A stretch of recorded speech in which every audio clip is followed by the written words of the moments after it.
Okay, so the question before the group is, how long does it take to get rid of this goddamn flu? Good question. I have been sick since we came back from our trip. Hmm. And in case you're interested, we went to South America, and I have had this head cold, tested negative for COVID, and I am just walking around feeling rotten. Yeah, Uh, I got it. I started getting symptoms last Sunday, so I've had it for almost a week now. I still have it. yeah, well, we came back last week. What's today? Saturday? We came back last week, Thursday, Friday type of thing. Uh, I was planning on going to wherever it is, Livermore, for the train show, and I just am so miserable. Anyway, Hi guys, this is Phil Mhm. at the train show. The yay, NMRA hello, booth Phil. behind me here. Mhm. Switch my camera.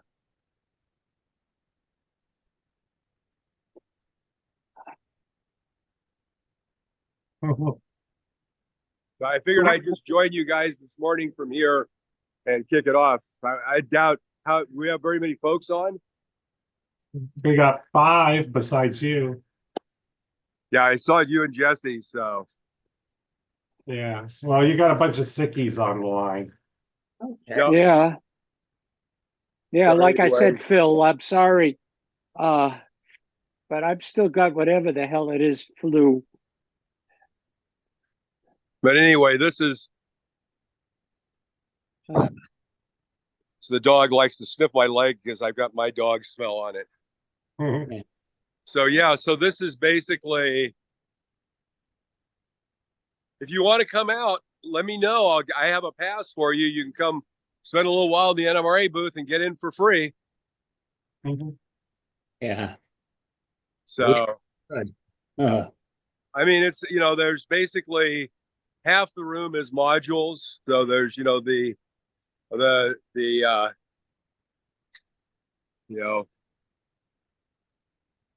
the Doblo Pacifics here. The N-Track guys are back there.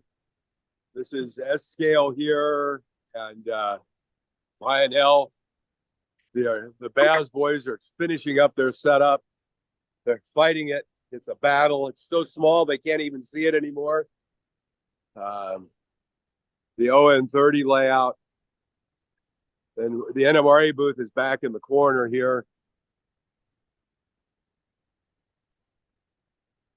well, it looks like it's putting the show back in train show. And then, of course, you've got this is the traveling railroad, the guys that have their G-scale layout in a Onion. in a Yeah. in a trailer. Wow. It's all that at Just Trains of So the first actual running train here. So the Wandering Railroad. You bet. So anyway, I just thought I'd join for a minute and say hi. I apologize for not being able to. I had to come down here early and start setting stuff up. So because I got basically ON30, the club here in Pleasanton, and the NMRA booth all doing all 3 of those. So anyway, well, I was thinking about it. This is our last meeting before the holidays. So Merry Christmas to everyone. Merry Christmas to you, Phil. Merry yeah, Christmas. Yeah, because I don't think we won't have another one of these till actually it'll be the Saturday after Christmas. So anyway, I flip this guy back to me. And Jesse, I'm going to leave you in charge if that's okay. oh, the blind leading the blind. I have no idea how to that do way that. you've got control of the meeting if something happens. So anyway, I'm going to bid you adieu. I got to put a banner up here. So we will talk to you guys later. Have a good one. You too, Phil. Enjoy. Bye. Okay. All right, we're now going to have a vote since I'm in charge of who wants to be in charge. I have no idea of how to be in charge of a meeting, but anyway, So where were you in Well, South America, Jesse? well, we went to Patagonia, which basically is as far away from Livermore as you can get, um, down to the Straits of Magellan in Argentina and Chile. We flew into Buenos Aires uh, and arrived at 9 in the morning. And at 8 o'clock that night, we're at the Opera House in Buenos Aires. For anybody who cares, it's one of the 5 great opera houses of the world. And then we spent, oh, what has it been? 4 weeks almost, traveling south, basically. So, Argentina is just like the pictures. It is bloody flat with cattle or sheep or things that look like llamas. And I've got a picture, which I have no idea how to show, which will give you a sense, if I can find it. We saw the 3rd largest glacier and hiked all over the place. And no, I didn't go on my own. I went with a small group, overseas adventure travel. People called OAT. They do everything, and the big takeaways is, even though it's summer in South America, it was cold as a bitch, and the wind was howling, and the scenery is to die for. It's Imagine Tahoe with the snowy mountains times 10. It's just beautiful stuff. So anyway, that's where we went, and I brought back a cold or the flu and that sort of thing. Has anybody else, by the way, just as a side type of thing, anybody doing anything special for the holidays? Going to travel, visit for Christmas, visit family, have family inflicted on you? I went down to San Luis Obispo, but I was down there for Thanksgiving, so it's a freaking trip. I like San Luis Obispo. Or Yeah. I actually go down there, and my son always we just sort of all gravitate down there. I stay in a hotel, but yeah, it's okay. I mean, we're all friends. So. that's good. Yeah. Anybody else got any kind of exciting plan? I got a better question for you, actually. Is anybody building a Christmas tree layout anymore? Does anybody know anybody who does? Dave, I'm just gonna put a non-DCC circle under my tree. I'll probably run a couple of my LRBs on it. That'd be fun. To take a couple of pictures, and we can take a look at them after the holiday and criticize you. We've got a simple little G-scale circle around a Christmas tree at the Museum of San Ramon Valley in Danville. But what brought it up actually was I finally got back to the layout room, and there, sitting on the shelf, is my old G-scale set that I bought centuries ago, which we set up for my kid, who is now 41, around the tree and that sort of thing. I don't know. I always remember the Ace Hardware in Berkeley had a big train layout that they set up, or that sort of thing. after they moved, there's just that's a shadow of itself. Yeah, it is. It is. God, I found something totally useless about them. When they moved to the new building, they were going to put a layout in the window, and the landlord wouldn't let them for security reasons. He was afraid that people were going to, smash the window and steal your brass locomotive or whatever. Oh, well. That was a shame. Yeah, one year I was running my daylight passenger train around in the circle, and this guy. Oh, wow. This is a Lionel one, and I apparently ran it too much because the gears all kind of slipped apart, and Oh, God. I can't run it because I was going to try to fix it, but I got a screw in here that won't come out, so it's been sitting on the shelf ever since. Larry, that's Bachmann engines. So Bachmann made it for Lionel back in those days. Yeah. Yep. I've got a Bachmann one that looks exactly like it. So yeah, yeah. But it says Lionel on the bottom. I just wish I could get it fixed, but I can't get the damn screw out. That's about it. Mm-hmm. Actually, they made it before the Bachmann brought it in house, and then. But yeah, it was made by Kader, Kader in Hong Kong. They made it was a contract just for Lionel for their HO. Okay, yeah, it says Lionel, and underneath Lionel it says Hong Kong. Oh. Oh, Yeah, I wish I could get it fixed, but who knows? Maybe if I ever build a layout, I'll just make it a static display in a park. I've got a Lionel post-war 482 or 484 turbo. That was the engine that for some reason or other, when you looked at the drive side, it just had the bar that held the wheels together, but it never connected to the front at all. And it's a real antique. My dad gave it to me.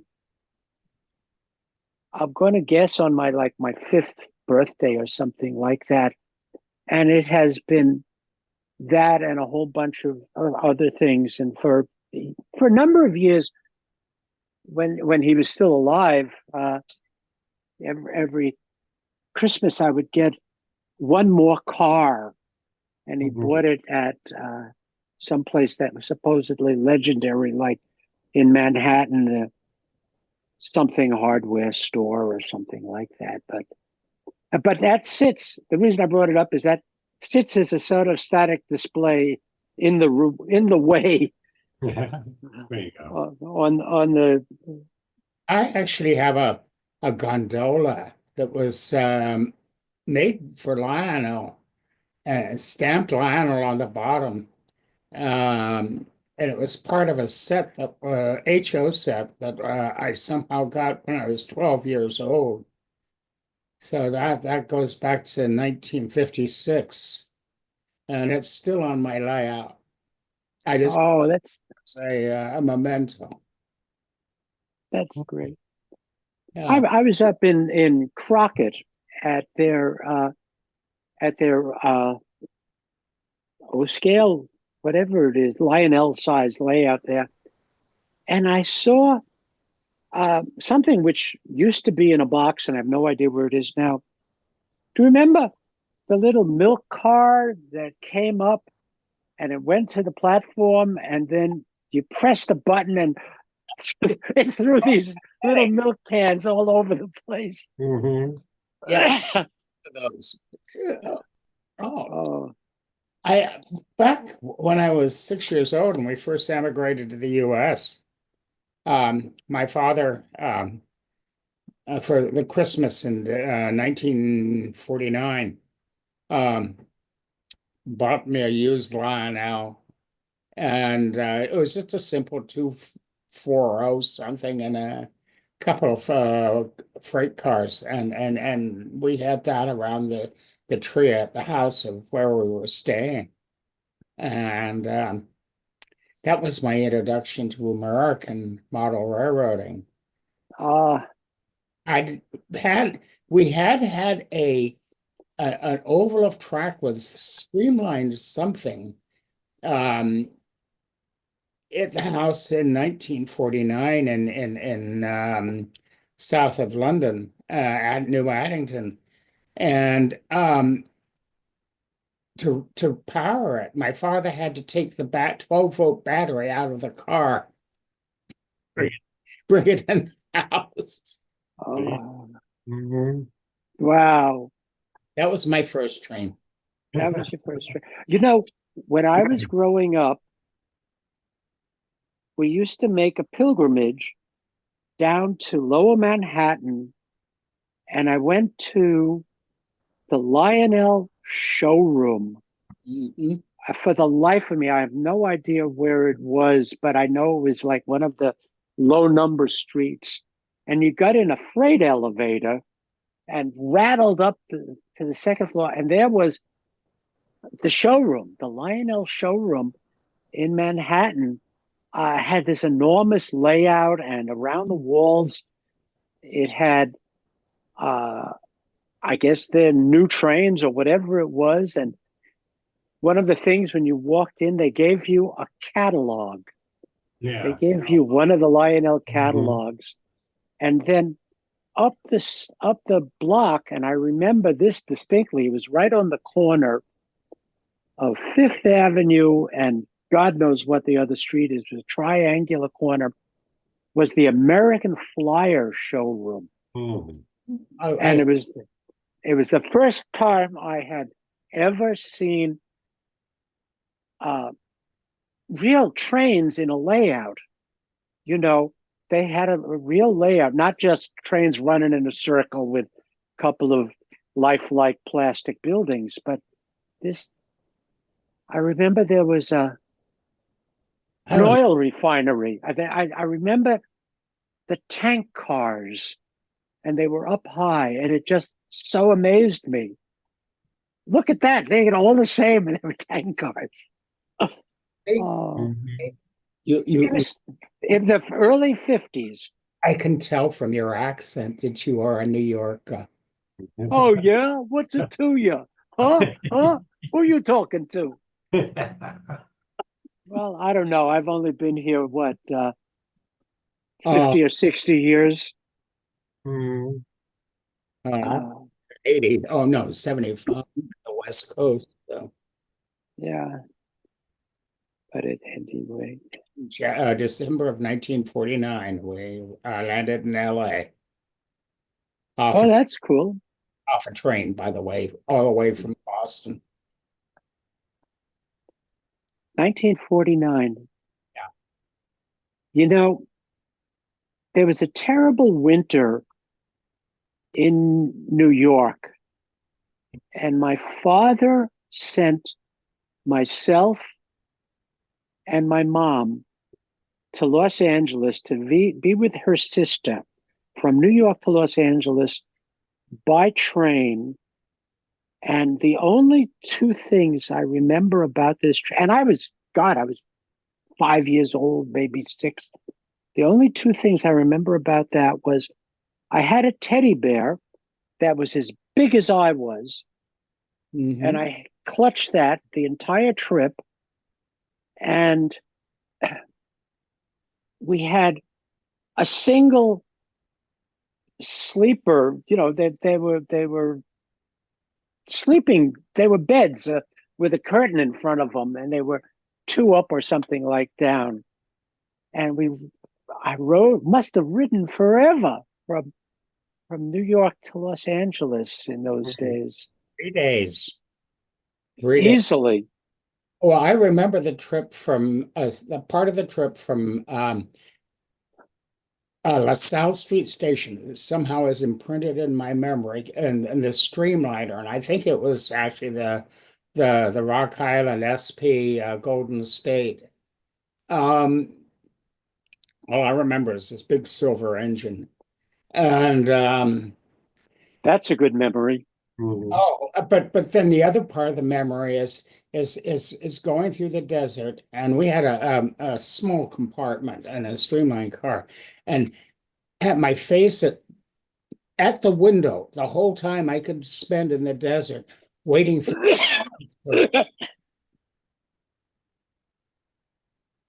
Yeah.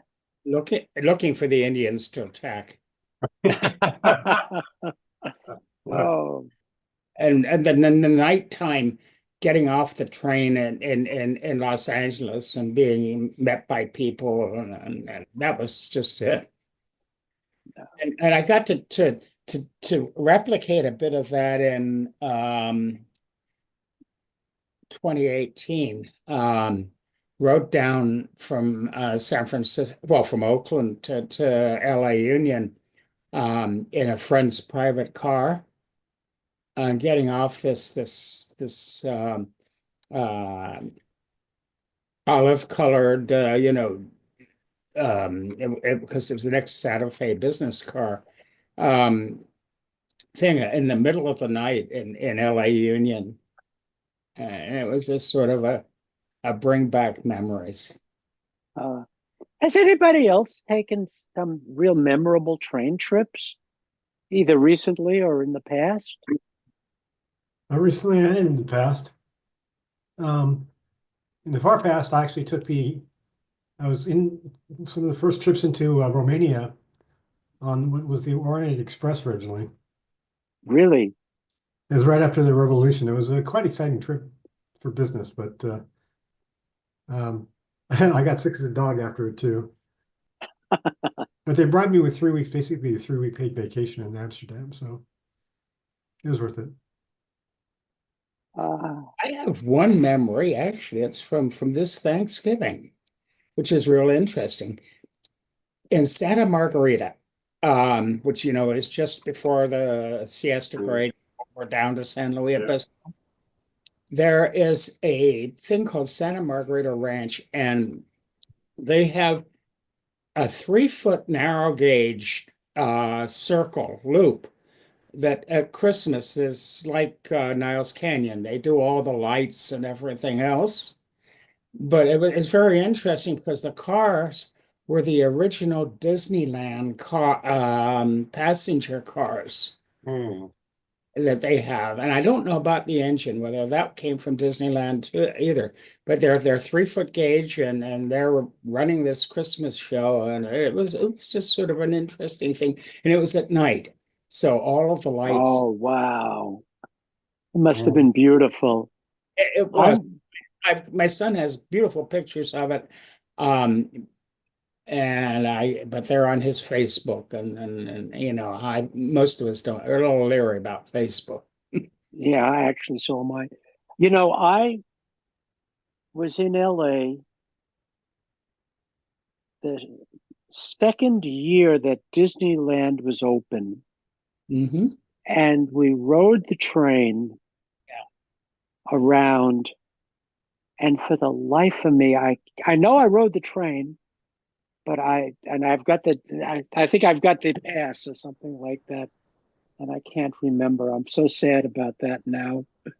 You know, I have the a. the things that you did that you said, "Oh Jesus, I should have remembered." Uh, I remember being taken there. Oh, let's see, Disneyland opened in '58, I think. I think, well, whatever was open, I was there the next year. 55. It was open the year my brother was born. Yeah, 55. That was the year 50. my father died, and we went the next year and spent the summer with my aunt, my mother's sister, and my father's brother uh, in LA to get out of New York, type of thing. So it was 56 that we were there, if it was 55. Come to think of it, I don't think I wrote it until the '60s. Uh, hmm. by 54, we moved from San Francisco up to Portland, Oregon. And I lived up there in the Northwest until I graduated from college. But a lot of visits to California. Mm. But and I think one time we were in LA because I sort of remember the old Disneyland with my parents, whereas other memories of it are like visiting with my stepmother who lived in after my father died. She lived down in Palos Verdes. Mhm. Yeah, I grew up in Long Beach, so I at Disneyland quite a bit. Not Disneyland, Knott's Berry Farm. Oh yeah, Knott's Berry Farm. Yes, I remember Yeah. that. Gene Autry trains and Uh, Yeah. I have a beautiful photo from that's actually was dated as January 15th, 1950 at Traintown in LA. And I'm standing next to the locomotive. you know, speaking of Train Town, when my grandkid was here this last summer, we were up in Sonoma, Yeah, and we went Mhm. around that. Yep. That's a really nice little display. Yep. Ah, Mhm. yeah, that the Sonoma. I remember taking my son when he was like 5 or 6 up to Sonoma and riding the trains through that um, little private railroad that ran around somewhere to the south on the southern entrance to Sonoma, the town. yeah. Well, this is the one that's, I won't say downtown, but almost on the south end of town. Yeah. And they got a lot of nice stuff there.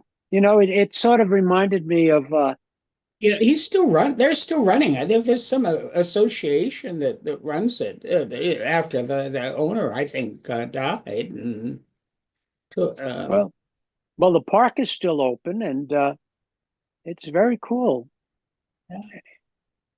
Well, those yeah, are neat. Some of these things that I'm every so often in the train magazines and stuff like that, you come across a picture of some guy that's got way too much land and too much money and has this little private railroad Mhm. occasionally.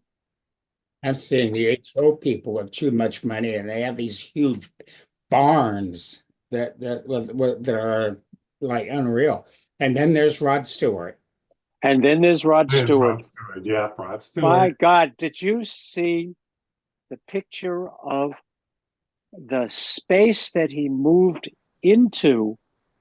I guess it's the last model railroader. I Yeah. want you to think how my high school would have killed for that much gymnasium space. This was enormous. I mean, oh, What I like about Rod is he actually is a model builder. Yeah. yes, he is. And so much of that is actually, even though he's hired out a lot for design people, Tons of stuff. Yeah. he admits he won't touch the electronics. But He's smarter than I am. yeah, I know. That's why I'm trying to get Local-Fi running on all my engines so I don't have to worry about it. That's a I good have a thing. DCC power pack, which provides the 16 power package. 16-volt AC. Actually, it's an old NCE SB3A DCC system, but all the Local-Fi stuff runs on the off the power voltage of a DCC layout. So you can have both your old DCC stuff and the local fly stuff on the same layout. Oh, that's cool. They can even do head-end meets. I unfortunately do head-end meets all the time. In terms of having too much money and too much space, we were in Argentina, and there in the middle of this nowhere was this guy's car collection. He had like every Studebaker that was ever made in the middle of these warehouse buildings, which, if you care for Studebakers, are not my thing. But over in the corner, they had 2 train layouts running. I'll see if I can scare that up, and I'll share the photos. Oxford Miniatures, and it's an English company that actually has been made in China, but they have been on there for about a year. They've been advertised as coming a 1950 Studebaker in HO. And I'm just waiting. They did You're on the list, huh? 1948 Dodge truck. I've got a couple of them. They're populating my layout now. But that Dodge. They also did the Cruiser from Highway Patrol. Yeah, the Broderick Crawford special Cruiser. Yes. It's a bad sign that I remember these things when they were new. Program when it first aired. Oh no. Yeah. Watching it in black and white. Yeah. Oh, jeez. Those. Okay, I have to make. I forgot all about it. I need to make a plug for the February meet for the square foot challenge. That I, like a fool, decided to resurrect the old flyer and change the dates and that sort of stuff. We're going to have, it's a model challenge. You remember the square foot challenge? It's just build something in a square foot. And the rules are you have to be an NMRA member. You have to have a piece of track on it, and it has to be 12 inches by 12 inches. The thing that two things that I'm going to do that. Yeah, that's almost 12 by 12. The 2 things that are of interest. One is I'm going to start pushing that this be an opportunity for people without layouts and without master model railroader degrees to try their hand at scenery and building something that's not overly excessive. And the second part of that is I'm going to try to get Earl or somebody to either judge or critique the work if the people want it to happen, because you spend, okay, this is what I did. I think it's really good, but I've never entered a contest. Can I get that up? So I'm going to try to get that to happen also. Not, it doesn't have to be, points and judging and that sort of stuff. But I do want to, if people want to have their effort looked at. See, can I put a plug in for the critique versus judging? Sure, go ahead. I'm an old person of judge not lest ye to be judged. So let's see who is without guilt cast the first stone. Yeah.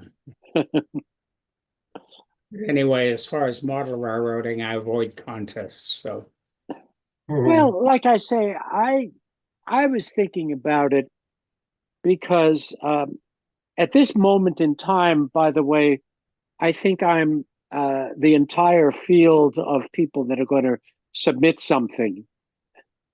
And one of the things that I'm going to submit is the one that I did last time, but I'm going to tear it apart and do a lot more detailing and that sort of stuff. And I think my efforts are okay, you know, but it would be nice to have somebody take a look at it because I don't have an open layout where everybody comes in and can look at it and that sort of stuff.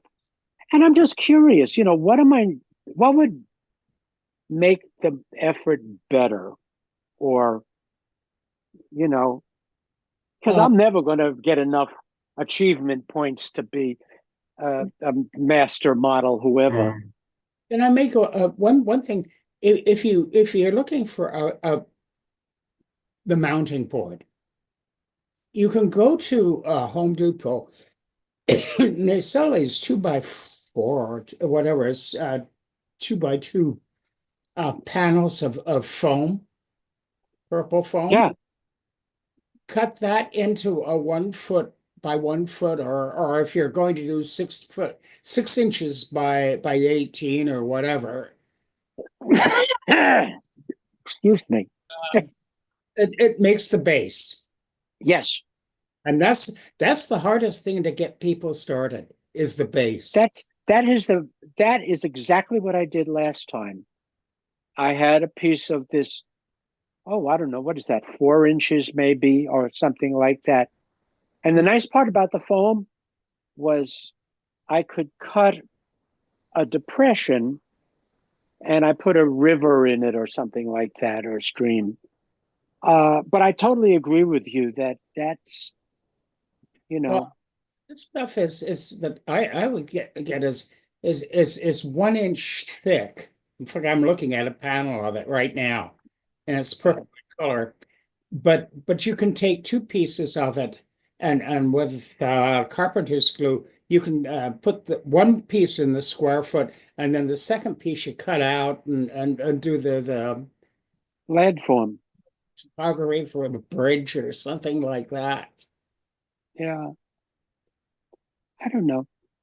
Well, anyway, I have to make a plug, and as I say, so far I am 100% of the signups at this point for that thing. Uh, so you know that was my plug. I think I'll send out some emails and Okay. try to generate a little interest. Well, we have that groups.io page as well Yeah, that everybody can contribute to easily. If you all you have to do is become a member of the groups.io. Geez, I'll send. Send them for my coworkers. Unless you want them? No. They're too plasticky, huh? Yeah. okay. All right, send something out if you will, or send it to me, and so I can figure out a way to use it to send things out. Yeah. Well, my friends, um, I have a very important technical question. How do I turn this meeting off if I'm supposedly in charge? Unless there's somebody else has anything else they want to talk about. I mean, I can see this thing recording for the next 6 years, and Phil being very upset about it. No, once you exit out of everything, I'm sure it shuts down. Okay, I well, think I'll see what I can do. Does anybody have anything else? Or we can just decide that I did a fact. Oh, what's this? The very thin paper, a little over 1 mil. And I've been running through my cheap printer that I bought 14 or 15 years ago. Now only works on Windows 10 because there's no drivers for Windows 11. And as you can see, it's very transparent because it's printed on just the front, and you can see it on the back. Ah, So you can use it for like, you have typical, you have awnings over windows and things like that. Yes, And yes. Uh-huh. on the street. yeah. Well, this, I can print a different pattern and I'm planning on doing so. It looks like daylight colors on there, right? Hmm? It looks like daylight colors you printed. Yeah, pretty close to them. Oh, I thought it was for decal printing. Yeah. This is paper. Hmm. Oh, I'm doing a some of the cars from the Shasta Daylight from Union Station kits. It's the only way you can get the large windows that were the SP used on those trains. And I'm thinking I absolutely hate spray painting with an airbrush. Oh, yeah, I can't blame you. It's not me. And I believe me, I've been trying for 50 years. Uh, so I was looking at ways to do the sides properly after I've primed it, and I don't mind using spray can primer from Tamiya and looking at how I'm going to do the daylight scheme for the cars. Hmm. Now, if I could find Tamiya spray paint that matched, I could that would be even greater. So if anybody knows what those colors are, please go to the email me quick. I can see them on that engine behind you, Larry. Yeah, yeah. The experimental daylight. Although those might be a little off from the ones that were used in 1949. Mhm. So one Yeah. advantage of this paper is that, how they always tell you to like sandpaper for signs and things like that. Mm-hmm. You probably really don't have to do that with this. This is like 1/3 of the thickness of a normal um, piece of printer paper. It doesn't jam the printer? That's the issue I've been having is I actually feed it in on another sheet, taped to another sheet of paper. Okay. And the first time I did that, it kind of made some skid marks from the rubber. So Mhm. I still have to do some experimenting to get it right. And I'm going to So, probably put up speed too. so what kind of paper again was this? This is actually Japanese paper, rice Oh. paper, Okay. Mhm. and it's like I said, it's very thin. It's actually like 1/3 of the normal thickness of a Oh. normal sheet paper. Where So did you get it? instead of 20-pound paper, it's like 7 or 8 pound. Well, yeah, except the pounds don't really indicate thickness that well. They're probably Well, having made paper in my ill-gotten youth, we used to, the poundage was how much does oh Christ, what is it, a ream or so many reams of Yeah, paper weigh, and that's how you knew what it was. But okay, I take your word for it. So it's a thinner, it's just a real thin Japanese paper of some. it's from basically a Japanese dollar store. Ah, my favorite place. Mhm. Where was So that there's again? two shades that I have. One is kind of Hmm. you don't really see that well. It's kind of washed out, but No, it's no. pale brown. So it'd make a very good canvas. I'm just It would weather easily because I mean you could paint. is there a Japanese dollar store in the Bay Area or over at Japantown in San Francisco? I think there still is. It's called Daiso. Let me check. Daiso's over in the Willow Shopping Center in Concord, Okay. right next to Fuddruckers. Okay, well that's easy to find. Okay, yeah, for you guys in North Bay, there it is. Because I think there's still a couple in the South Bay as well. Mhm. Yeah. But like I said, it's so thin. It's let me get something to put behind it. Just beware that if you buy anything at Daiso, it's non-returnable. Yeah. So I mean, Yeah. I'm gonna have to go pick some of that up over there. Hmm. Wow, it really is transparent, Yeah. Yeah, or sort of transparent. Mm-hmm. yeah. Here's the thinner white stuff.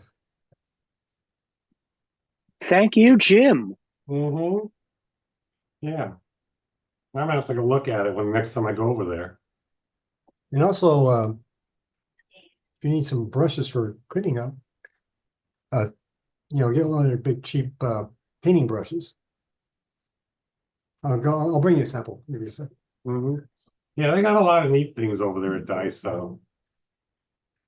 Yeah, I forgot about that store completely. Get goodies for my daughter-in-law who loves to travel to the Far East. And just she and my son. Oh, that's a beautiful brush.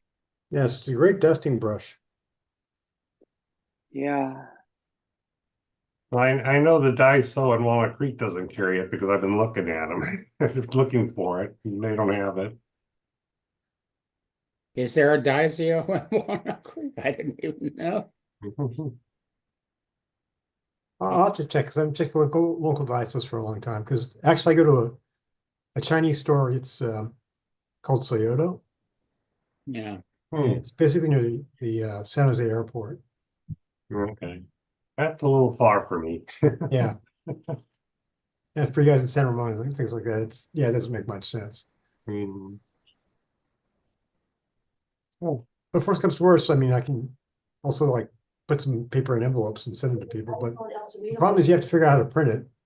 Mhm. And It's one on C by C's. My wife's saying there's a Daiso at El Cerrito Plaza, so if you're in that area. In the corner, on the corner of San Pablo Avenue, Oh yeah, that's at right. the That's right. entrance. Yeah, at the entrance, right by the Barnes and Noble. Yeah. That's right. Okay, that's cool. And there's a couple of nice restaurants up there. Yep, yep. Yeah, my wife used to work at C's over there, so she remembers it. Aha. A nice hardware store across the street too. Pastime. Yeah. Pastime. That was it. Yep. and down in the South Bay, there's still one in San Jose, Cupertino, and Milpitas at the Great Mall.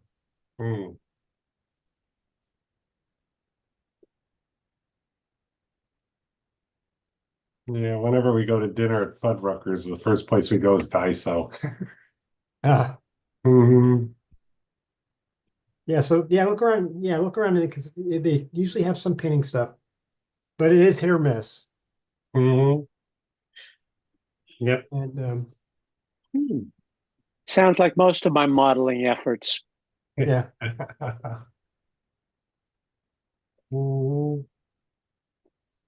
And to print on it, if you're actually going to use it for something other than if you want to print on it, like I said, I've been experimenting.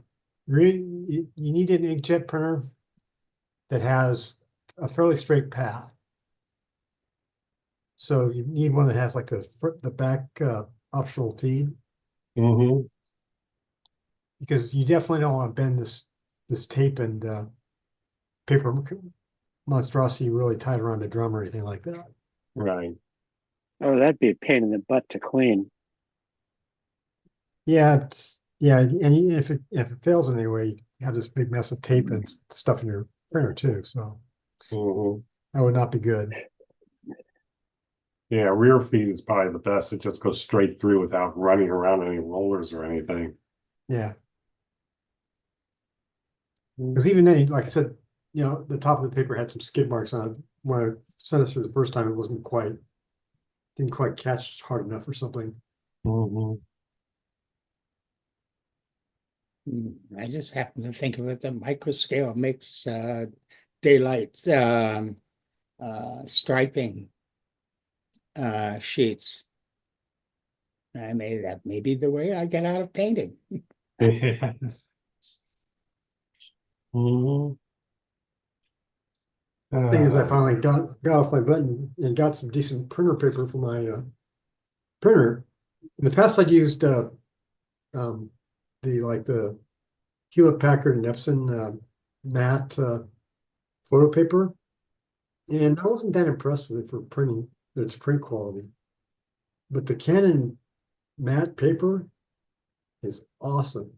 mhm. Not only does it look really good, but it's on a really nice kind of cardstock that cuts really nice. So it makes for great, models. Mhm.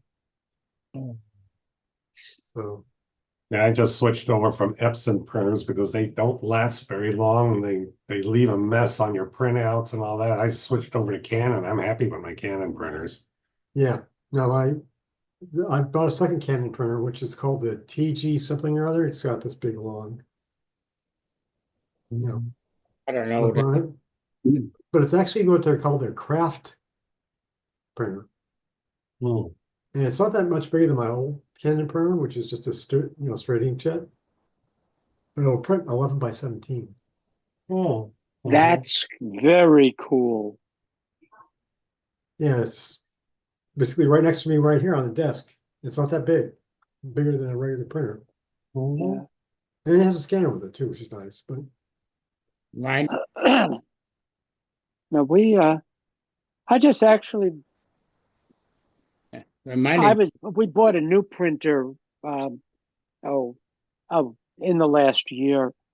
And the big selling feature for us, of course, was because we seem to do a lot of printing, is these big reservoirs in the front. So we've got, what do we have? We have an Epson, and you put like a quart of ink in this thing, and Mhm. it seems like it lasts forever until it doesn't.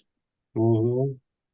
and then Epson wants your firstborn son for price of This is true, yeah, but and it's cheaper to buy a new printer. they won't allow you to put in a third party ink chamber. Yeah, I know. That was what the old printer had as the problem. Yeah, Yeah, the old printer crapped out, and I don't remember why, but well, I still have a couple of bottles of, there was a coupon or something like that, and I got a couple of extra bottles of Epson color ink. But I'm real interested, Jim, in that paper to look for it. Because I have a few buildings and things like that, that the idea of putting an awning that uh, is really interesting. I like that because, regular paper just sort of sits there like this. yeah, It yeah, doesn't lay right. and you can get the stuff quite wet, and it retains its strength. yeah. Regular printer paper looks like paper, no matter what you do. Yeah. Yeah, this you can wet, and actually, it's actually designed to be made, wet because you have to mount it wet. You're actually doing paintings because I do paintings on the side also. So I don't know Hmm. if you can see these in the background or not, but those are some of my paintings. Yeah, So this paper is quite strong, and you can soak it enough to you could form it around a lot of stuff. Okay. Well, if my next trip up to uh, Costco, up either in Richmond or up in Concord, I'll see if I can scare up the Diesel store. Mhm. Yep. Okay. Anybody else have anything else, or it's almost 10 o'clock? Ah, No, I don't. Just want to get better. tell me about that. Yeah. I mean, I was hoping to go help out down there in Pleasanton on Sunday, but obviously I'm not doing that. Yeah, well, that's exactly how I started this discussion with the same thing. I feel kind of fried because basically that lightning storm that came through basically woke me up at about 3 a.m. and didn't get back to sleep. Mm. Oh, It's not yeah. here in Walnut Creek at the moment, but it was 5 minutes ago. So Yeah, Well, I look at I that look out the window and I see the few trees in the neighborhood here, and they are moving like crazy. Mm. my I thought it was hilarious that San Francisco had a tornado warning. I want you to think about that They for a what? minute. They had a tornado warning. They Really? hit the sirens or something like that. I saw it in the morning paper. Wow. And I Tsunami. keep thinking to myself, no, not the tsunami, a tornado. And I keep thinking to myself, okay, there I am. And all of a sudden, it's 3 o'clock in the morning, and there's a tornado warning. What do? Do I run out of the front door and go around the side of the house and go underneath to the basement? None of which I have. nope. San Francisco has a basement, so I don't have the slightest idea what you would do, but I thought, Probably nothing much because tornadoes around here tend to be very, very weak. They're not the 200-mile-per-hour monsters back in the Midwest. oh, I've never heard of a tornado water that was called a tornado in the Bay Area. Yeah. I'm sure there must have been, but I've Well, heard spouts on the bay, yes. but never nothing is flat enough around here to get a tornado going. Look at me. Mhm. Now, Yeah, I mean, I've seen a couple of funnel clouds out here in Antioch with clouds, big long funnels, but they don't touch the ground, so they're not Yeah, considered. but Antioch is farmland. enough trailers. No, that's Yeah. Brentwood is farmland. Antioch's got hills. Yeah, that's true. But Yeah. yeah, Is it oh trailers that people live in, the type? Yeah, mobile homes. Yeah. I was in Denver in 2002, and I was working out in the east part at Aurora at a client, and there was a big tornado warning came in, and we were in a 7-story building. And so they told us all to get in the center car. Well, the thing did touch down, but there was only one trailer type thing in the entire 10 square miles where it was potential to touch down, and it touched down and turned over the trailer and killed some Oh, wow. trailer. this is a photo of 2019 right here in Antioch. Big old funnel cloud coming down. Wow. Mm, I guess that Very cool. yeah, it did, Battle didn't get. Delta. Yeah, we were out at Rowdy Ranch with a big Boy Scout camporee out there, and it was really looking threatening. And so I went to go get my parka out of my car, and I looked up and I saw one of these things coming down. And I yelled out to everybody, funnel cloud, and everybody stopped and looked up and go, okay, what do we do? Exactly the right question. Yeah. Oh, Yeah. that's Anyway, thought I'd just share that. okay. I'm going to go screech this to a halt. Well, Jesse, thank you very much for the meeting. You did a great job. Yeah, you did a great job. Oh, please. I'm sure I did. Don't tell Phil because he'll want me to, and God forbid, want me to do it again. Okay. Okay. I'm going to ask everybody to sign off, and then I'll press buttons and see if it'll all go away. Okay. Merry Christmas, everybody. Merry holidays, everyone. Christmas. Have a good have a one. happy holiday. Happy holidays. Everyone.